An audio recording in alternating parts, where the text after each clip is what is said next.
नमस्कार। हमारा आज का टॉपिक है फ्रैक्चर। फ्रैक्चर टॉपिक पे काफ़ी क्वेश्चंस एग्जामिनेशंस में पूछे जाते हैं। तो आज ये एक तरह से नर्सिंग नोट्स या लेक्चर है ऑन फ्रैक्चर पे। तो सबसे पहले तो एक फ्रैक्चर होता क्या है। Fracture means a fracture is a complete और incomplete disruption in the continuity of bone structure and is defined according to its type and extent। तो बोन स्ट्रक्चर जो होती है उसकी जो कंटिन्यूटी होती है उसमें कंप्लीट है यानी कि पूरी तरह से फ्रैक्चर है या इनकम्प्लीट या थोड़ा बहुत उसमें इनकम्प्लीट डिसरप्शन हुआ है कहीं पे भी उस बोन में, तो वो फ्रैक्चर कहलाता है। और ये अलग अलग टाइप का हो सकता है और अलग अलग एक्सटेंट का हो सकता है कि कितना हुआ है उसको फ्रैक्चर। अब नेक्स्ट आता है ईटियोलॉजी या कॉजेज़ क्या हो सकते हैं इसके। तो कॉजेज़ हो सकते हैं डायरेक्ट ब्लो हुआ है, crushing forces, sudden twisting motion, कोई भी एक्सरसाइज कर रहा है या फिर कैसे भी उसके ट्विस्टिंग मोशन हुई है तो हो सकता है। And extreme muscle construction, extreme muscle contraction, muscle contraction यदि एक्सट्रीम में हो रहा है तो उसको फ्रैक्चर हो सकता है। अब नेक्स्ट होता है type of fracture.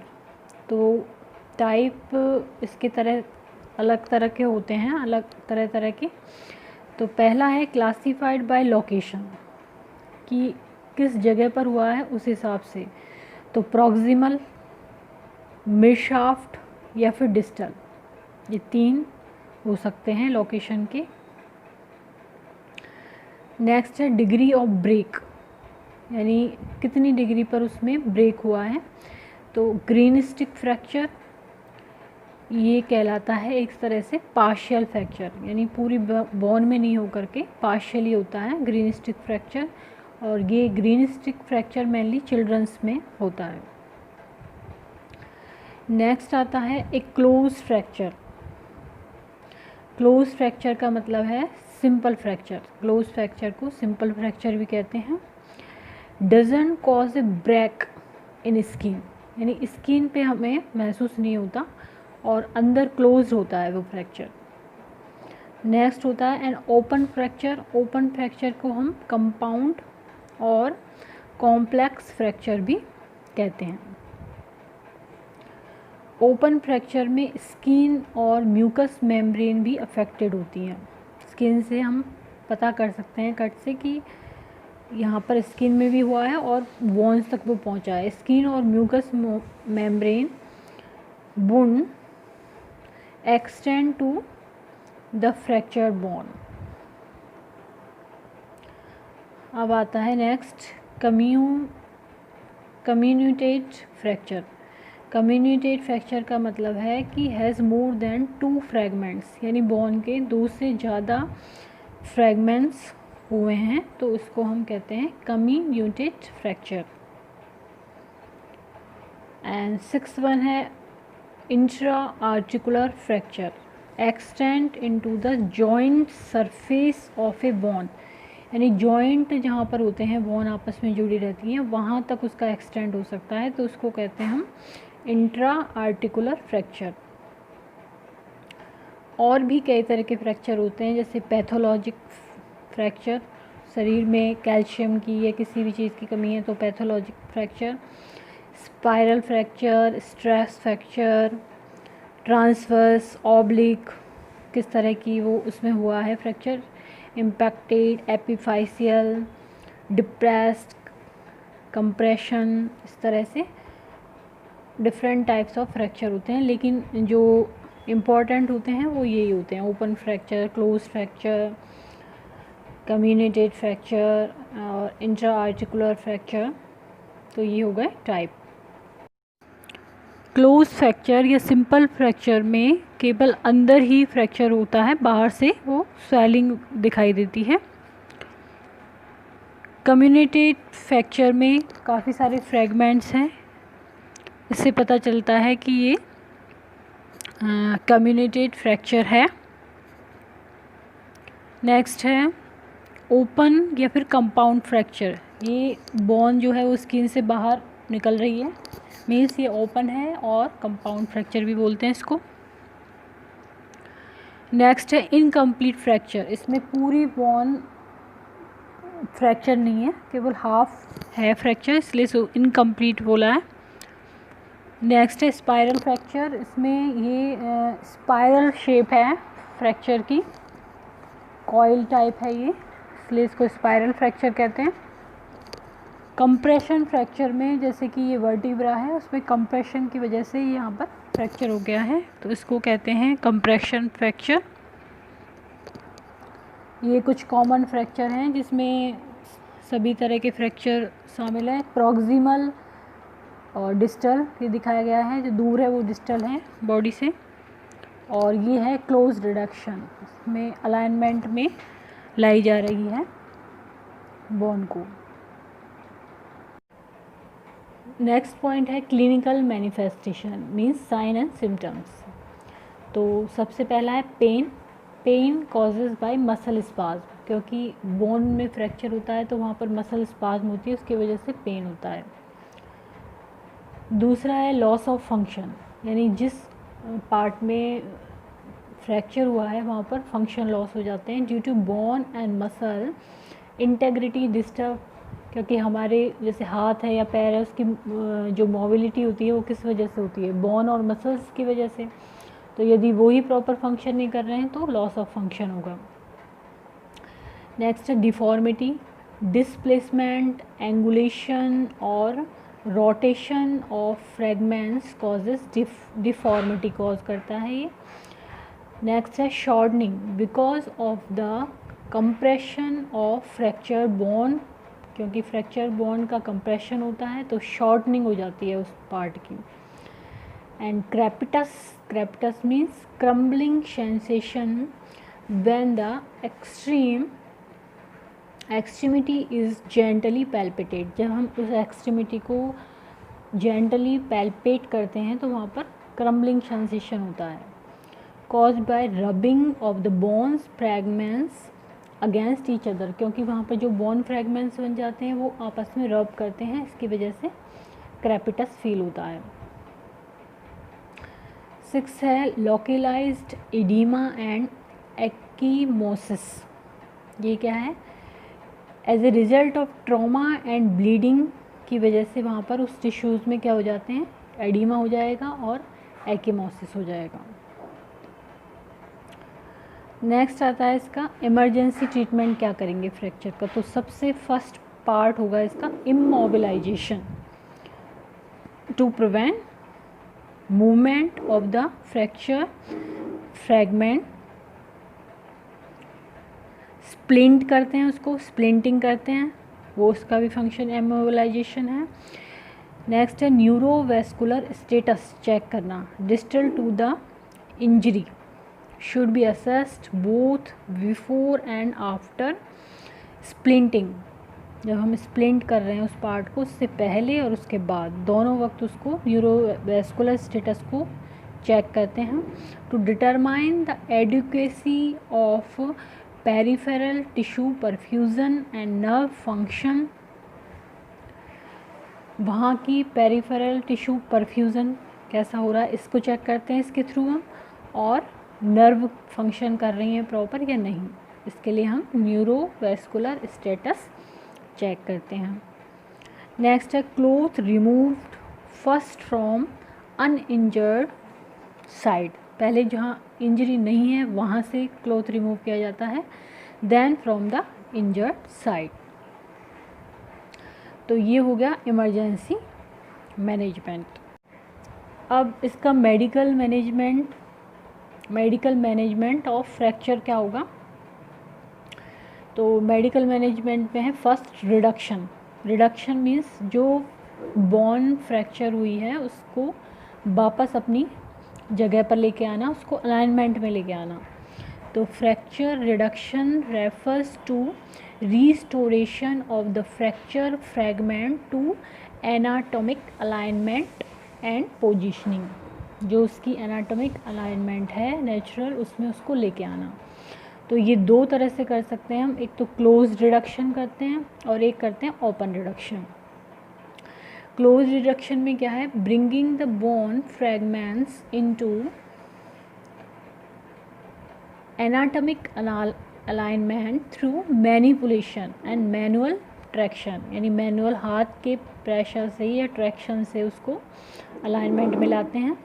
Then x ray are obtained after reduction to verify that the bone fragments are correctly aligned.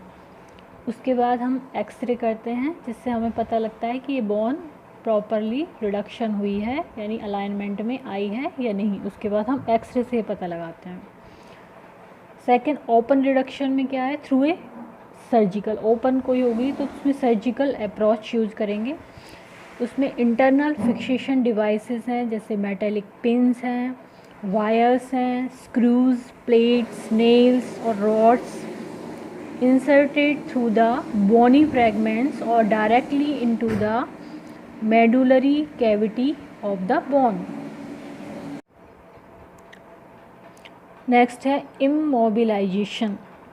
अब रिडक्शन तो हमने कर दिया है, after reduction immobilization to be done।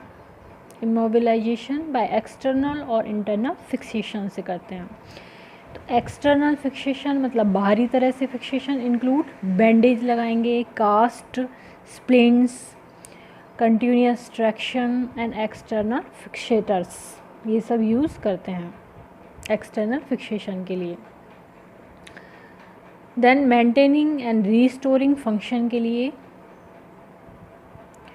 Oedema is controlled by elevating the injured extremity and applying ice as prescribe. तो edema के लिए हम जो अफेक्टेड एक्सट्रीमिटी है उसको, या इंजर्ड एक्सट्रीमिटी है उसको एलिवेट करते हैं जिससे कि एडिमा रिड्यूस हो, और वहाँ पर आइस अप्लाई करते हैं एडिमा को रिड्यूस करने के लिए। न्यूरोवेस्कुलर स्टेटस, इसमें circulation, motion and sensation is monitored routinely, routine basis पे न्यूरोवेस्कुलर स्टेटस चेक किया जाता है। Restlessness, anxiety and discomfort are controlled with a variety of approaches such as reassurance कि आपका ये ठीक हो जाएगा, पोजीशन चेंजेस, पोजीशन चेंज करनी होती है, एंड पेन रिलीफ स्ट्रेटजीज हमें अपनानी होती हैं। नेक्स्ट है, इसमें हम isometric and muscle setting exercises are encourage to minimize atrophy and to promote circulation. Circulation के लिए और एट्रोफी को मिनिमाइज करने के लिए, सर्कुलेशन को प्रमोट करने के लिए आइसोमेट्रिक एक्सरसाइजेज और मसल सेटिंग एक्सरसाइजेज की जाती हैं। Participates in activities of daily living is encouraged. जैसे जैसे पेशेंट सही होता है तो उसको बोला जाता है कि आप जितना हो सके अपनी डेली लिविंग की एक्टिविटीज़ स्टार्ट करें। नेक्स्ट है नर्सिंग मैनेजमेंट। तो नर्सिंग मैनेजमेंट को दो तरह से यहाँ पर डिवाइड किया हुआ है, patient with close fracture and patient with open fracture. तो सबसे पहले हम पढ़ेंगे पेशेंट विद क्लोज फ्रैक्चर। तो इसमें पेशेंट को to educate about exercise to maintain the health of the unaffected muscle. जो अनअफेक्टेड मसल है उसकी एक्सरसाइज करें जिससे कि उसकी हेल्थ अफेक्टेड नहीं हो, ये एजुकेट करेंगे। Using assistive devices such as crutches, walkers and special utensils, assistive devices का यूज करें। Plan to modify the home environment, home environment को थोड़ा मॉडिफाई करें फ्रैक्चर पर्सन के हिसाब से। हीलिंग में टेक 6 to 8 वीक। इस तरह के फ्रैक्चर में 6 से 8 वीक का टाइम लगता है। पेशेंट एजुकेशन इंक्लूड, क्या क्या एजुकेशन देंगे, सेल्फ केयर, मेडिकल की information, monitoring for potential complication कि यदि पोटेंशियल कॉम्प्लिकेशन होती है तो उनकी proper monitoring, and the need for continuing health care supervision, और हेल्थ केयर सुपरविज़न उनका कंटिन्यू होना चाहिए। नेक्स्ट है पेशेंट विद ओपन फ्रैक्चर। अब ओपन फ्रैक्चर की कंडीशन में has risk for osteomyelitis, tetanus and gas gangrene. तो ओपन फ्रैक्चर वालों को इन चीज़ों का रिस्क रहता है कि ऑस्टियोमाइलाइटिस हो, उसको टिटनेस हो सकता है and gas gangrene.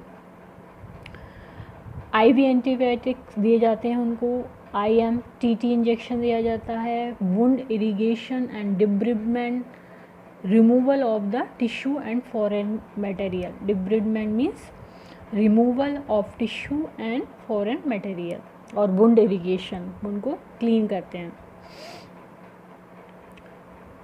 Through irrigation means जैसे सलाइन यूज़ करके। वुंड इज़ कल्चर्ड, उसका कल्चर सैंपल लेते हैं कि उसमें किस तरह के बैक्टीरिया या वायरस या जो भी वहाँ पर कॉलोनी है उसके बारे में इंफॉर्मेशन के लिए। Bone grafting to fill in areas of bone defect, तो बोन ग्राफ्टिंग भी करनी पड़ सकती है। Fracture reduced and stabilized by external fixation, external fixation से स्टेबलाइज करते हैं।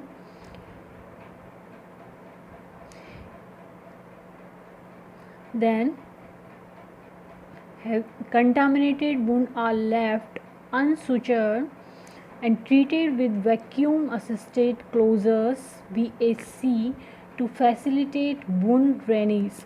तो यदि ज़्यादा हेविली कंटामिनेटेड वुंड है तो उसको अनसुचर्ड रखा जाता है और वैक्यूम असिस्टेड क्लोजर्स से उसको ट्रीट करके उसको वुंड को ड्रेनेज करते हैं जिससे कि वुंड ड्रेनेज फैसिलिटेड हो। Extremity is elevated to reduce edema, edema को रिड्यूस करने के लिए एक्सट्रीमिटी को एलिवेट करते हैं। न्यूरोवेस्कुलर स्टेटस चेक करते हैं and temperature monitoring for infection, infection नहीं है या है इसके लिए टेम्परेचर मॉनिटरिंग करते हैं। नेक्स्ट है early complication and delayed complication क्या हो सकती हैं फ्रैक्चर के केस में। तो अर्ली कॉम्प्लिकेशन में हो सकता है शॉक, फैट एम्बोलिज्म, शॉक हो सकता है कि ज़्यादा ब्लीडिंग हो उस वजह से। फैट एम्बोलिज्म मींस मोबिलाइजेशन नहीं होता, उससे फैट एम्बोलिज्म हो सकता है। कंपार्टमेंट सिंड्रोम हो सकता है। डीप वेन थ्रोम्बोसिस हो सकता है, वो ही मोबिलिटी नहीं होने की वजह से पल्मोनरी एम्बोलिज्म हो जाता है।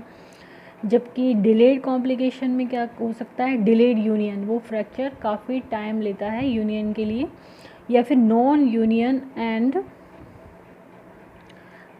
मैल यूनियन मीन्स सही ढंग से वो नहीं जॉइंट हो रहा है। नेक्स्ट है avascular necrosis of bone and third one है कॉम्प्लेक्स रीजनल पेन सिंड्रोम जिसको हम CRPS भी कहते हैं। नेक्स्ट है नर्सिंग केयर प्लान। तो नर्सिंग केयर प्लान्स में मेनली जो नर्सिंग डायग्नोसिस होता है उसका काफ़ी इम्पोर्टेंस होता है। तो यहाँ पर फर्स्ट है risk for trauma, fall, evidence by loss of skeletal integrity means fracture and weakness, risk of trauma हो सकता है। तो इसका डायग्नोसिस बनेगा maintain stabilization and alignment of fracture, उसका अलाइनमेंट और स्टेबलाइजेशन मेंटेन करना। नर्सिंग इंटरवेंशन होगा मेंटेन बेड रेस्ट, रैशनल है, कारण क्या है कि मेंटल बेड रेस्ट देते हैं। Provide stability, reducing possibility of disturbing alignment and muscle spasm which enhances healing, क्योंकि बेड रेस्ट से क्या हो, स्टेबल रहता है पेशेंट, उसका अलाइनमेंट जो फ्रैक्चर का अलाइनमेंट के डिस्टर्बेंसेस के चांसेस कम हो जाते हैं और हीलिंग ज़्यादा होती है।